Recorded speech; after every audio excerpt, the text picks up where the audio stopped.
ఇప్పుడు నేర్చుకోవడానికి ఏం లేదు. తను చేసినటువంటి ఎత్తుగడలు ఫెయిల్ అయినాయి. అవతల వాళ్ళు జట్టు కట్టినప్పుడు సరిగ్గా ఆలోచించలేకపోయాడు, ఫెయిల్ అయ్యాడు.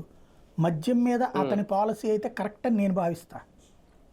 ఎందుకంటే అది ఐక్యరాజ్య సమితి అనుబంధంగా ఉన్నటువంటి ప్రపంచ ఆరోగ్య సంస్థ ఫార్ములా మద్యాన్ని దశల వారీగా కంట్రోల్ చేయడం అనేటటువంటి దాంట్లో. సరే, ఈయన చిట్ట చివరి ఎత్తులో ఫెయిల్ అయ్యాడు, చిట్ట చివరి ఫెయిల్ అయ్యాడు. ఇప్పుడు దాని మీదనే ఓట్లు వేశారు అందామా? తాగుబోతులు వేశారు దాని మీదనే, కుటుంబాలు వేశారు అందామా దాని మీదనే. ఇప్పుడు నెక్స్ట్ వచ్చే ఎలక్షన్స్కి అది పనిచేస్తుంది. ఇప్పుడు గనక తాగేసి జనాలు చచ్చిపోతా అనాథలయ్యి పిల్లలు వితంతువులయ్యి మహిళలు ఉన్నారనుకోండి, ఖచ్చితంగా అప్పుడు లేదా ఈ గొడవలు అవుతున్నాయి అనుకోండి, తాగి తందనాలు ఆడుతున్నారు అనుకోండి, ఇళ్ళ దగ్గర మహిళలకు సెక్యూరిటీ లేక పిల్లలకు సెక్యూరిటీ లేక ఇబ్బంది ఉందనుకోండి, అప్పుడు వాళ్ళల్లో వచ్చే అసంతృప్తి నెక్స్ట్ ఎలక్షన్స్కి ఎజెండా అవుతుంది. ఇప్పుడు సమస్య వచ్చినప్పుడే అంశం మీద చర్చ వస్తుంది.